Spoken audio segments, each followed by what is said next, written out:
Assalamualaikum warahmatullahi wabarakatuh. Perkenalkan, nama saya Nurila Aisyah Rohmah Damayanti dari kelas 2020B dengan NIM 20010684045. Di sini saya akan membacakan sebuah dongeng yang berjudul Ayam Hitam yang Bersedih.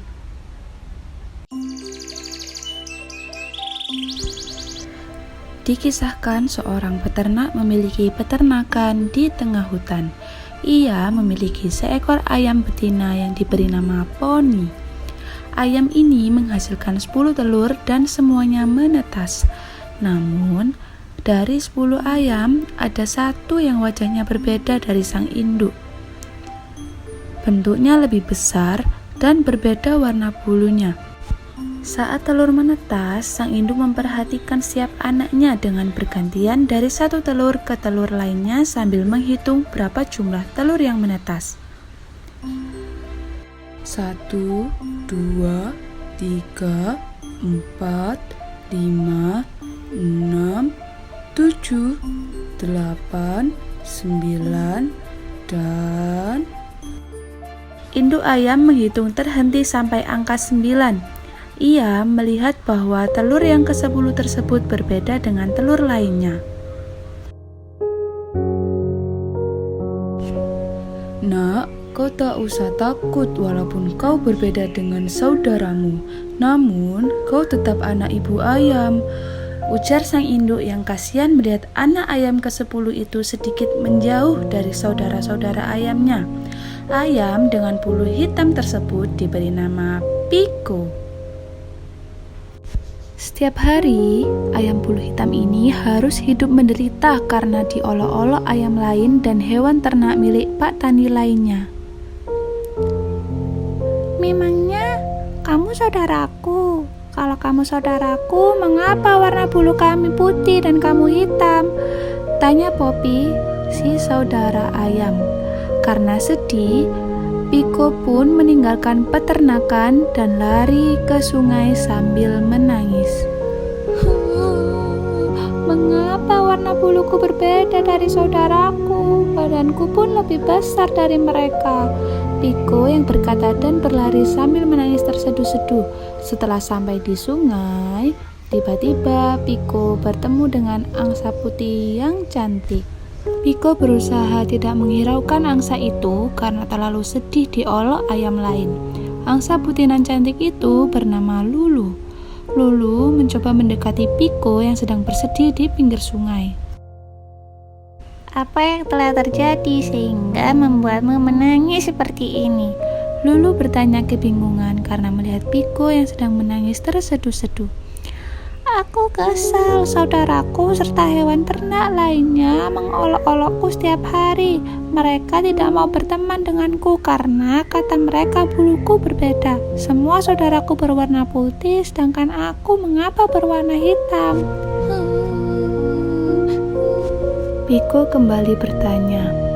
Kamu pasti tidak pernah kan merasa sepertiku karena bulumu sangat cantik sekali. Pasti kamu punya banyak teman. Lulu hanya tersenyum mendengar pertanyaan Piko yang merasa sangat kesal dan sedih itu.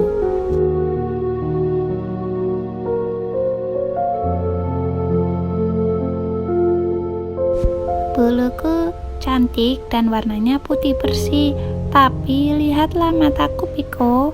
Aku hanya memiliki satu mata yang bisa berfungsi dengan baik. Piko melihat Lulu dengan kaget. Maafkan aku Lulu. Aku tidak mengetahui itu.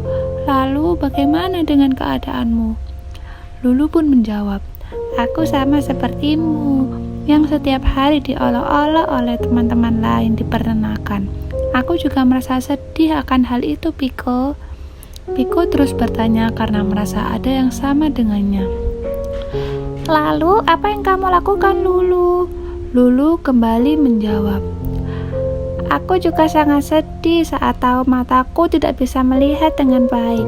Setiap hari aku menangis karena diolok. Saat sedih, aku juga datang ke sungai ini dan menangis di tepi sungai.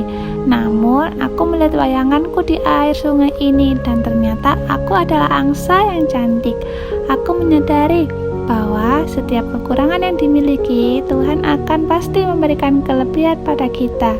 Lihatlah dirimu, Piko. Meskipun kamu berbeda, tubuhmu yang lebih besar dari saudaramu dapat kamu gunakan untuk melindungi mereka. Jangan sedih, Piko.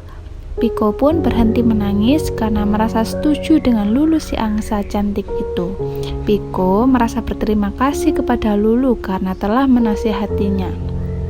Ia pun kembali ke peternakan dengan keadaan masih terisak-isak namun merasa lebih baik dari sebelumnya. Ibu Poni si induk ayam bertanya pada Piko, "Dari mana saja, Piko anakku? Mengapa kamu menangis?" Piko menjawab, "Aku menangis sedih karena setiap hari diolok-olok oleh ayam serta hewan ternak lainnya, Bu. Katanya aku tidak seperti saudaraku lainnya." Ibu Poni merasa sedih sekali mendengar perkataan Piko.